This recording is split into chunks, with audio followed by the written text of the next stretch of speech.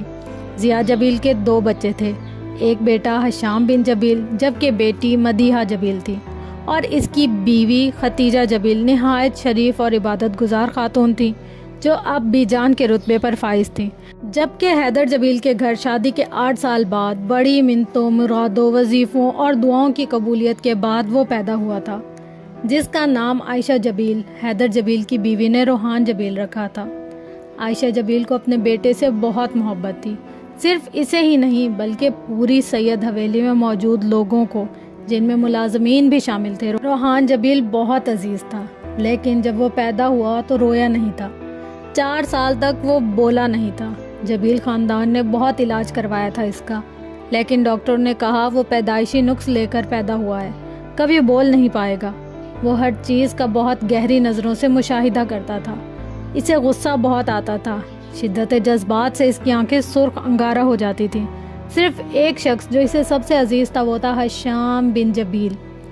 پورے 4 سال بعد معجزہ ہوا تھا، وہ پہلی بار کچھ بولا تھا، پہلی بار اس نے کسی کو پکارا تھا۔ نہ اس نے ماں کہا تھا اور نہ باپ۔ اس نے پہلا لفظ جو اپنی زبان سے ادا کیا تھا وہ تھا حشام۔ وہ بہت صاف بول رہا تھا، کوئی ہکلاہٹ نہیں تھی اس کی زبان میں۔ سید حویلی میں خوشی کی لہر دوڑ گئی تھی، صدقے کے بکرے اس کے سر پر سے وارے گئے تھے۔ بس یہ اس کی آخری خوشی تھی جو سید حویلی میں منائی گئی تھی۔ اس کے بعد روحان کی حرکتوں نے سب کو مصیبت میں ڈال دیا تھا۔ سلفائڈ؟ وہ زیر لب بڑبڑائی تھی۔ جی سلفائڈ پڑھا ہوگا آپ نے؟ حشام نے پوچھا۔ جی اسے سمجھ نہیں آ رہا تھا وہ کیا بولے۔ جی تو بس اب آپ کو اچھے طریقے سے سمجھ جانا چاہیے، اور اس کے رویے کی وجہ سے میں آپ سے معذرت کرتا ہوں۔ نہ جانے کیوں حشام کو ایک اپنائیت کا احساس ہو رہا تھا۔ وہ پچھلے آدھے گھنٹے سے بہت شائستہ انداز میں اس سے بات کر رہا تھا، جیسا روحان نے کہا تھا کہ وہ بہت نک چڑی، مغرور اور بے وقوف لڑکی ہے۔ حشام کو تو وہ ویسی نہیں لگی تھی، بلکہ وہ اسے بہت سمجھدار اور معصوم لگ رہی تھی۔ دھوپ کی شعاؤں کا رخ میز سے خانم کی طرف پلٹا تھا۔ وہ کچھ کہنے ہی لگا تھا جب ایک دم خاموش ہو گیا تھا۔ خانم نے کچھ دیکھنے کے لیے چہرے کا رخ کھڑکی کی طرف کیا تھا اور شعاؤں نے اس کے چہرے کو چھوا تھا۔ اس کی تھوڑی سی عجیب سی روشنی پھوٹی تھی، جیسے کوئی ہیرا چمکا ہو۔ حشام کی آنکھیں ایک دم چندھیا سی گئیں، اسے سمجھ نہیں آیا تھا یہ کیا تھا، وہ روشنی کہاں سے آئی تھی۔ آپ کو معذرت کرنے کی ضرورت نہیں ہے مسٹر جبیل، میں کوشش کروں گی کہ آج کے بعد اسے نظر انداز کر سکوں۔ وہ پیشہ ورانہ انداز میں مسکرائی تھی، جبکہ حشام بن جبیل تو جیسے گنگ ہو گیا تھا۔ ٹھیک ہے، اب میری کلاس کا وقت ہے، بہت بہت شکریہ، آپ میرے بلانے پر آئے اور میرے نقطہ نظر کو سمجھا۔ وہ جیسے ہوش میں آیا تھا۔ جی ٹھیک ہے، آئندہ کوئی مسئلہ ہو تو آپ مجھے بتا سکتی ہیں، میری بھی فلائٹ ہے رات کو، مجھے بھی جلدی جانا ہے۔ وہ ایک جھٹکے سے کھڑا ہوا، جبکہ خانم نے صرف سر ہلایا تھا۔ خدا حافظ، وہ زبردستی مسکرایا تھا اور پھر دروازے کی طرف بڑھ گیا۔ دروازے پر پہنچ کر وہ رکا تھا، جانے کیوں پلٹ کر اسے دیکھا جو سفید دوپٹہ لیے روشنی میں بیٹھی اسے حیران کر رہی تھی۔ کوئی چیز پھر چمکی تھی اس کے چہرے پر۔ وہ عجب کشمکش کا شکار ہوا تھا۔ خانم نے جیسے ہی اس کی طرف دیکھا وہ فوراً پلٹ گیا تھا۔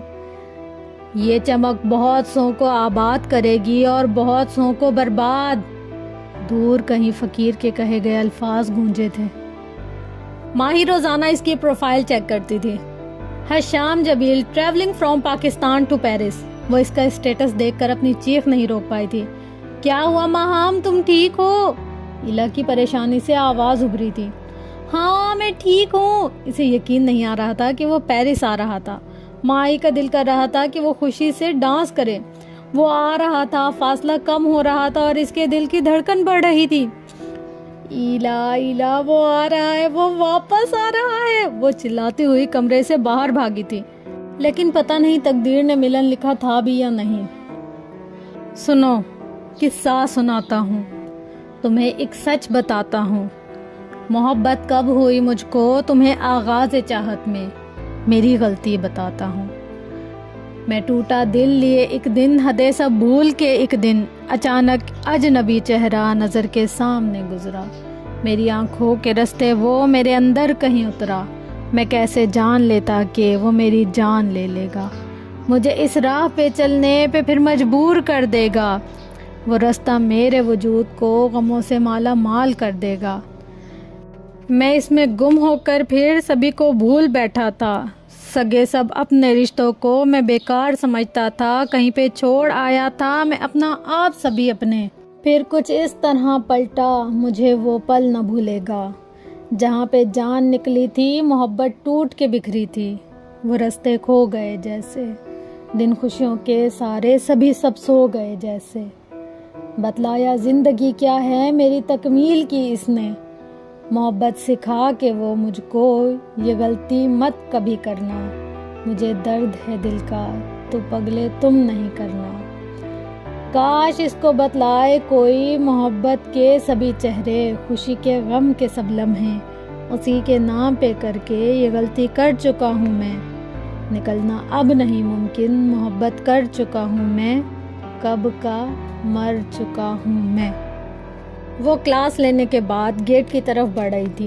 آج اس کا اکیڈمی میں ٹیسٹ تھا۔ وہ جلدی جلدی وہاں پہنچنا چاہتی تھی جب اسے اپنے نام کی پکار سنائی دی۔ مس خانم۔ وہ رکی تھی۔ جی۔ وہ پلٹی۔ سامنے پرنسپل کے آفس کے باہر بیٹھنے والا چپڑاسی تھا۔ آپ کو میڈم نے اپنے آفس میں بلایا ہے۔ وہ اسے پیغام دے کر جا چکا تھا، جبکہ خانم کے دل کی دھڑکن تیز ہوئی تھی۔ ان 20 دنوں میں یہ پہلا موقع تھا جب اسے آفس میں بلوایا گیا تھا۔ اللہ خیر کرے، وہ مرے مرے قدموں سے آفس کی طرف بڑھی تھی۔ آپ نے کس سے پوچھ کر مسٹر جبیل کو یہاں بلایا تھا، وہ بھی کمپلین کرنے کے لیے؟ پرنسپل صاحبہ کے لہجے میں سختی تھی۔ وہ دھک سے رہ گئی تھی۔ جی وہ کلاس میں مسٹر روحان۔ تو آپ مجھے بتاتی مس خانم، کیا آپ کو اتنا نہیں پتا کہ گھر کال کرنے سے پہلے مسئلے کو ادارے کے سربراہ سے ڈسکس کیا جاتا ہے؟ میڈم نے اس کی بات کاٹی۔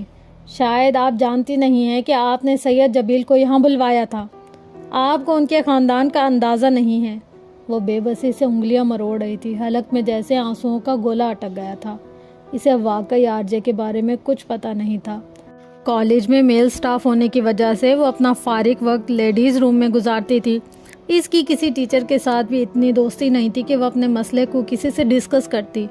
وہ اسٹاف روم میں کم جاتی تھی، اگر وہ جاتی تو شاید اسے آرجے کا بھی پتا ہوتا۔ آئندہ یہ غلطی نہ ہو مس خانم، مسٹر جبیل کے کہنے پر میں آپ کو معاف کر رہی ہوں۔ اب جائیں اور اپنا کام بہتر بنائیں۔ وہ خاموشی سے اٹھ آئی تھی۔ اب اسے سمجھ آ رہا تھا کہ اسے پہلے میڈم سے بات کرنی چاہیے تھی، لیکن ایک عورت اپنی عزت نفس پر سمجھوتا نہیں کرتی۔ روحان نے پوری کلاس کے سامنے 2 بار اسے بے عزت کیا تھا۔ جب اسے کچھ سمجھ نہ آیا تو اس نے اس کے گھر فون کر دیا تھا۔ وہ شخص اس کے آنسوؤں کا سبب بنتا جا رہا تھا۔ وہ مرے مرے قدموں سے گیٹ سے باہر نکل آئی تھی۔ اسے اب اندازہ ہو رہا تھا کہ پرائیویٹ اداروں میں ملازمت کرنا اتنا بھی آسان نہیں تھا۔ وہاں جانے سے پہلے انسان کو اپنی عزت نفس خود ختم کر دینی چاہیے۔ آرجے آج پھر نہیں آیا تھا اور اسے یقین تھا اتنی آسانی سے وہ اسے معاف نہیں کرنے والا تھا۔ جانے کیوں اسے محسوس ہو رہا تھا کہ اس نے بہت بڑی غلطی کر دی ہے، یہ ملازمت کر کے یا پھر روحان کے سلسلے میں حسان جبیل سے مل کر۔ جو پرنسپل نے اس سے کہا تھا وہ غلط نہیں تھا، وہ واقعی اس کی غلطی تھی، لیکن وہ کیا کرتی؟ وہ روحان جبیل اس کے گلے کی ہڈی بن گیا تھا۔ کلاس میں نہیں آتا تو سکون ہوتا تھا، اور جب آ جاتا تھا تو دماغ خراب کر دیتا تھا۔ اس نے ہاتھ کے اشارے سے رکشا روکا اور پھر چادر کو اچھے طریقے سے لپیٹتے ہوئے وہ اندر بیٹھ گئی۔ اسے مضبوط بننا تھا، لیکن کیا سچ میں روحان جبیل کے ہوتے ہوئے وہ وہاں رہ سکتی تھی؟ یہ وہ خود بھی نہیں جانتی تھی۔ دیکھو تم آج کے بعد مس خانم کو تنگ نہیں کرو گے، ایئرپورٹ کے باہر کھڑے حشام نے روحان سے کہا تھا۔ اگر کیا تو؟ وہ گاڑی کی چابی کو انگلی پر گھماتے ہوئے بولا تھا۔ چنگم چباتے وہ ہمیشہ کی طرح بے نیاز نظر آ رہا تھا۔ دیکھو آرجے، یہ اچھی بات نہیں ہے۔ دیکھو شامو کاکا، تم جاتے وقت اپنا موڈ خراب مت کرو، یہ میری زندگی ہے اور خانم کو میں خود دیکھ لوں گا۔ وہ حشام کی بات کاٹ چکا تھا، چہرے پر بیزاری سی پھیلی تھی۔ شرم کرو یار، وہ تمہاری ٹیچر ہے۔ اور حشام کی بات پر اس کا بڑا سا قہقہ بلند ہوا تھا۔ ویسے نا بڑا دلچسپ معاملہ ہے، ایک تو وہ ہے مجھ سے چھوٹی اور اوپر سے اسے اتنا کچھ آتا نہیں، اسے ذلیل کرنے کا مزہ الگ آتا ہے۔ وہ اپنی تمام تر خباثت کے ساتھ ایک آنکھ دباتے ہوئے کہہ رہا تھا۔ ایئرپورٹ پر لوگوں کا ہجوم تھا، لوگ آ جا رہے تھے۔ شام کا جانے کو دل نہیں کر رہا تھا۔ اس بار جانے کیا چیز اسے روک رہی تھی۔ وہ کچھ بھی کر لیتا مگر آرجے کو کبھی نہیں سمجھا سکتا تھا۔ کیا تم ہمیشہ ایسے ہی رہو گے؟ عجیب سے لہجے میں سوال کیا گیا تھا۔ کیسا شامو کاکا؟ روحان ہنسا۔ اتنے بیزار، اتنے گمراہ، اتنے… آرجے کبھی نہیں بدلنے والا۔ مجھے برومائڈز بن کر جینے میں کوئی دلچسپی نہیں ہے۔ یہ دنیا ختم بھی ہو جائے نا، آرجے کو تم ایسا ہی پاؤ گے، وہ پر اعتماد لہجے میں کہہ رہا تھا۔ آنکھوں میں عجیب سی چمک تھی۔ اوکے، اپنا خیال رکھنا، شام نے اسے گلا لگاتے ہوئے کہا تھا۔ اوکے شامو کاکا، اب اتنے جذباتی ہونے کی ضرورت نہیں ہے، مجھے سب پتا ہے، وہاں جا کر تمہیں کچھ یاد نہیں رہتا، وہ شرارت سے کہہ رہا تھا۔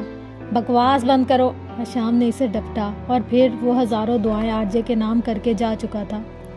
وہ جانتا تھا آرجے کبھی محسوس نہیں ہونے دے گا کہ وہ اسے یاد کرتا ہے، اس لیے اس نے پوچھنا کہنا ضروری نہیں سمجھا تھا۔